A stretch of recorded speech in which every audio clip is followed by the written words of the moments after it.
So the British-Sub-Aqua Club's Expedition Trophy is awarded annually to the expedition that really shows the true spirit of adventurous and challenging diving.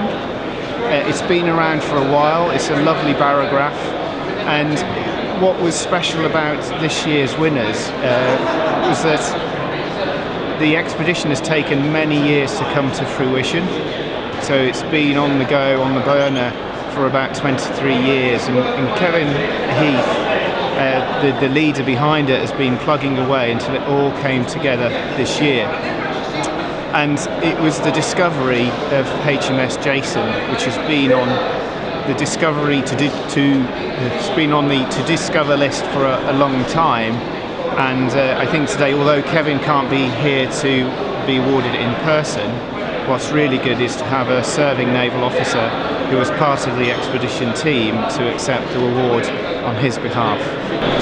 So HMS Jason, she was an alarm-class torpedo boat built in 1892.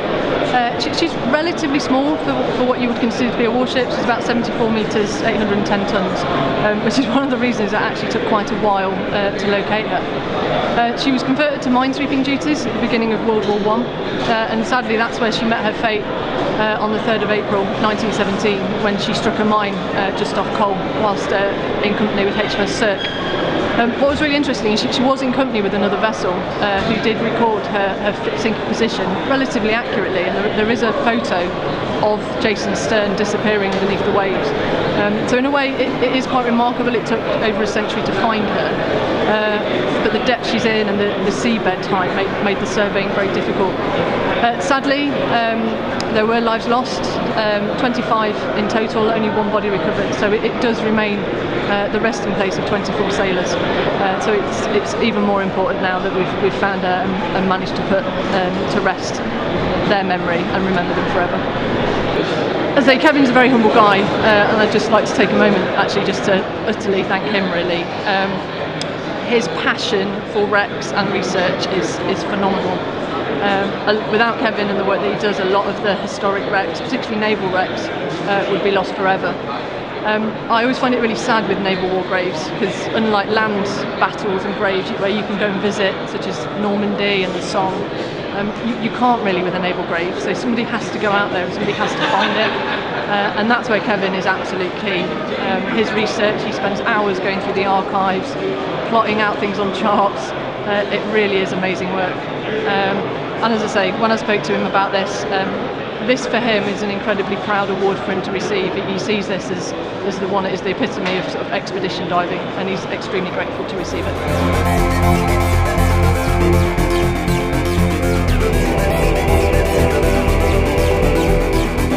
I'm Sam Clark, just got my National Instructor Award, which is BSAC's highest instructor award. It involves a 5-day exam. Before you can get to that part, you have to do 4 preps, one doing sort of dry work and pool work, then there's an open water day, then there's a soft boat day where you're out on the ribs, and then a hard boat day where you're out on doing the hard boat stuff. And then after that you sit your exam. So it takes approximately a year to get through all the preps and the exam, and then you've got a nice grueling exam at the end, but definitely worth it. Sam's a really interesting character. I know if you've met her, she's a fantastic person to speak to, and she's done really well in the last couple of years, persevering, getting to her national instructor this year. It was a very special journey for her, but she did it all with absolutely amazing strength, considering her disability, and she actually came out very well in terms of how she performed, and now she's looking forward to going on and developing further as an national instructor, doing subsequent inductions on courses and things, that she can then further develop her own diving career and that of others as well. It means everything really. For me it was a personal challenge after my amputation, just to prove that I could still do it, and then also I kind of started the thought process of wanting to do it anyway, and then COVID struck, unfortunately, and then as soon as COVID was out of the way, and I was fit enough, it was like I say, a personal challenge, and I just wanted to get straight back into it. Alex will be over the moon to receive this award, because to be told that you're the most meritorious candidate, you're the best candidate, you're at this level, is fantastic. When you think we've got maybe 400 or 500 awards get given during the year, to be told you're the best one amongst all those exams, I think it's just fantastic, and I'm incredibly proud of him. The Wilkinson Sword is the most meritorious, most prestigious award given within the BSAC, and it's for the best performance in any national exam that's sat that year. So it's got an interesting history.